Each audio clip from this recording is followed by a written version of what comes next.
Nagagatang ka ba lang dyan kwa drainage? Oo, hindi papakas na. Sige.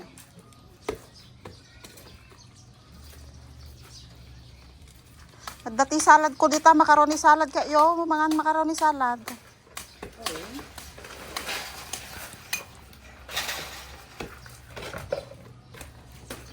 Pabakod. 250. Magulo din naman dito sa bahay, nagpapatrabaho ako. Walang katapusan. Pinapalagay ko yung ano ng toilet ko doon, oh. Tapos sa labas is yung bakod. Tsaka ano.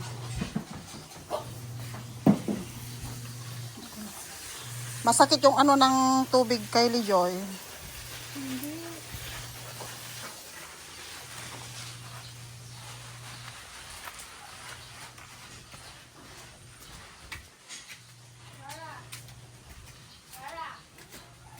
Mainit.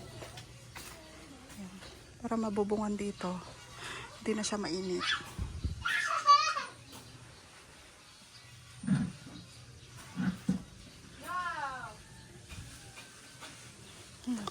Daming last na to na paggagastusan. Tapos yung tiles na lang ng lababo ko. Wala na, tapos na. Pwede na akong bumili ng lupa na pwede kong anuhan. Gusto kong pag yung alam niyo yun, yung medyo tahimik. Yung tahimik na lugar.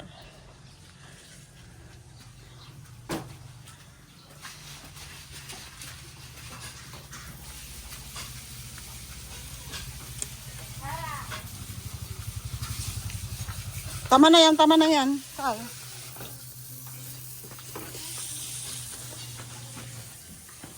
Tama na yan, kay Lijoy.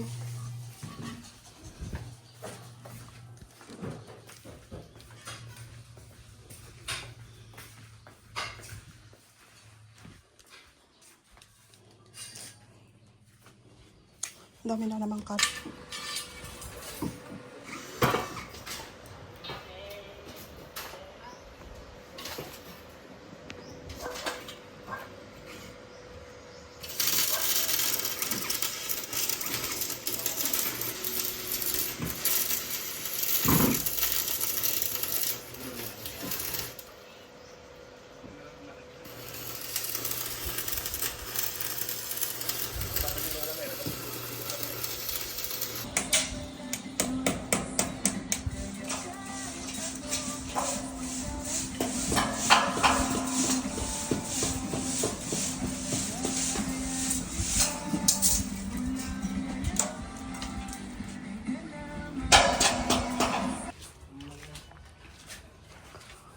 Kunti pa.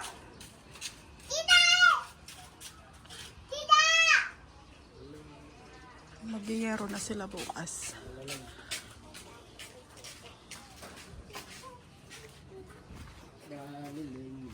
May duduwa kayo talaga na baten? Ay. No. Duduwa kayo nga talaga.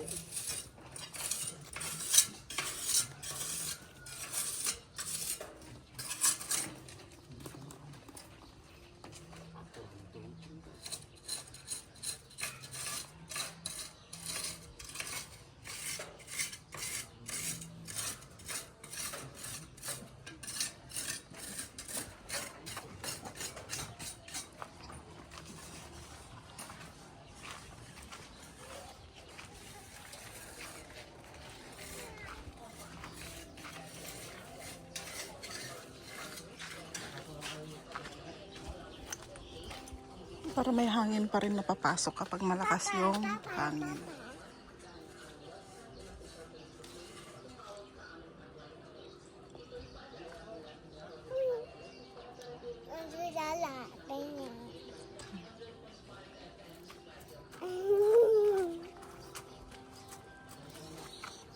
Taas kasi nitong kalsadang ginawa. Ang kapal ng ano niya, semento. Saan?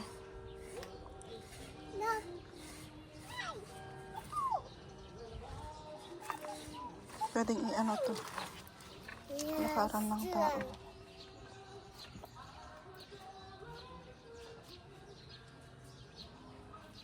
Dito ilalagay din lang yung solar na isa na tinanggal. Tatabi dito.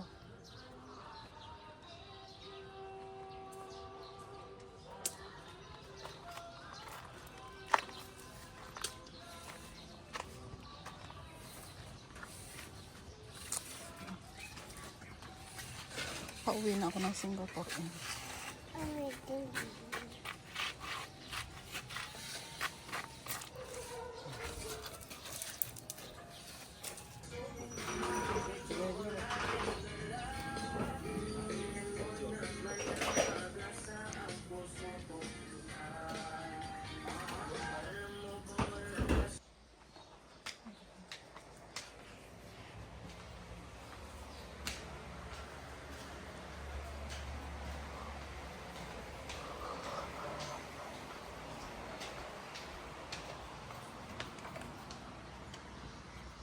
Nag-inom sila kagabi. Mga bata. Sila magpipinsan. Hindi ko alam kung anong oras silang natulog. Kasi antok na din kasi ako kagabi. Ang pagod ko. Dahil kahapon, nung isang araw, anong oras din kami umuwi. Nagsama-sama kami ng barkada ko tsaka yung advisor namin. Abang ako ng pandesal. Ang pandesal. Ito malapit na to. Tapos ano na. Pero hindi ko na siya mapapatapos. Kasi uwi na ako ngayon. Magbibiyahe ko mamaya pabalik ng Singapore. Mamayang ano pa. Bukas pa ako darating ng Singapore. Pero madaling araw dapat nasa airport na kasi ako. So, mamaya biyahe na ako. Di ba, ang bilis. Kailan lang ako dumating. Pabalik na naman ako ng Singapore. Ay, nako. Kakalungkot. Ganun talaga. Ubos ang pera. Bayad ako ng sasakyan. Nagpagawa ako nito. Magkano ang binayaran ko nito? 120. Kasama na lahat. Pintor. Pinakontrata ko na. Mas maganda pala kapag kontrata. Less hassle. Hindi mo pa problemahin yung pupuntang bibili ng materyales, ganyan. Sila na lahat. Kaya sabi ko, mas maganda pala yung ganun. Kasi yung aarkila ka ng sasakyan, araw-araw ka lumabas, kailangan mong magbantay. Ito, hindi. Kahit layasan na sila. Kasi kontrata na yan. So, ayan. Pipinturahan pa yan. Tapos, hindi ko alam kung kailan nila ilalagay yung grill dyan. Tapos yung gate.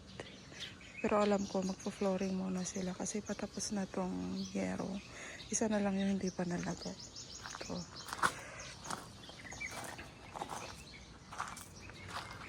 Yan na lang. Tuloy nila ngayon. Tapos yung palitada dyan, hindi pa napalitadahan. So, papalitadahan muna. Saka siya i-flooring at ilalagay yung gate.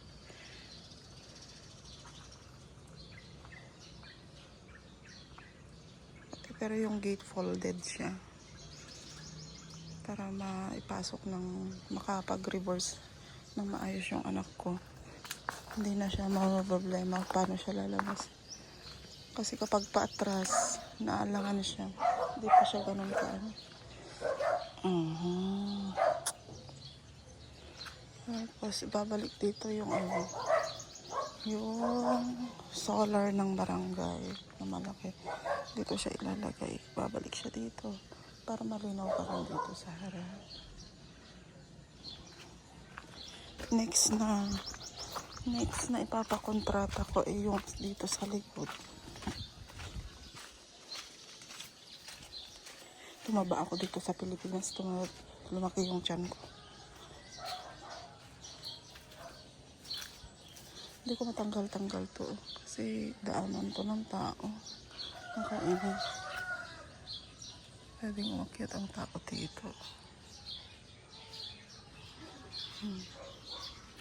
Yan, kaya ganyan muna.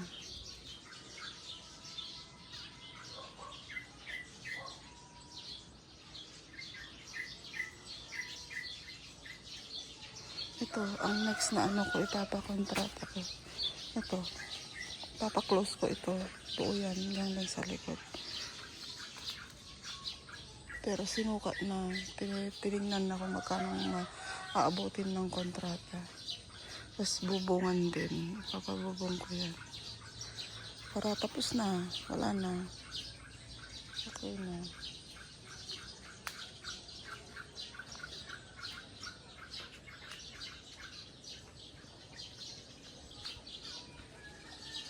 Nakakatakot na ano. Dapat matanggal itong mga kahoy dito, lalo na kapag may bagyo. Na putol-putol yung mga sanga dyan. Ayan. Lalaki ng kahoy.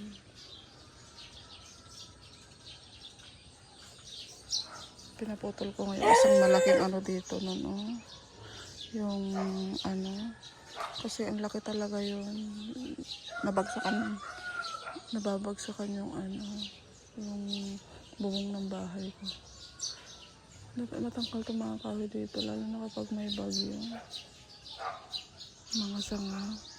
Ay, mga lalaki ng mga sanga. Buti sana kung magbabayad sila kung nasira yung ano, yung yero na. Di naman.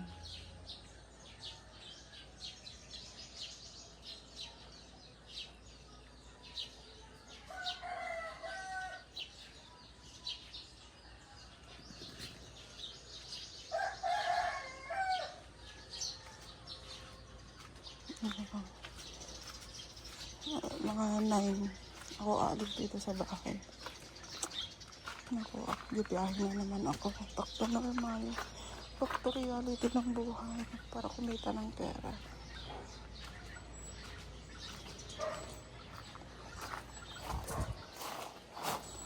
Sasamento din dito. Ito, i-flooring din yan. Diyan.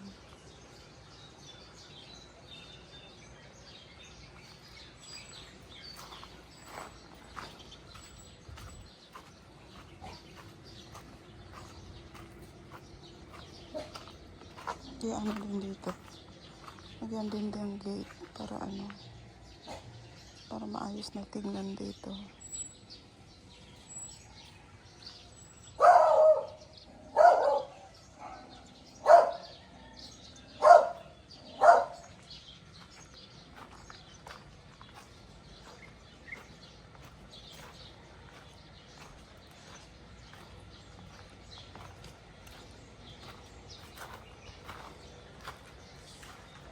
Mamaya nandiyan yung mga magtatrabaho nandito pa rin tong mga lamesa, mga kalat.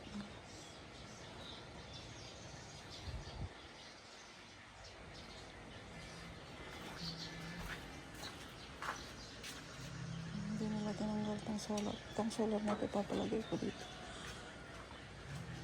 Dito. Itong solar na to. Yung ano niya, papalagay ko sa taas. Para pag ganun.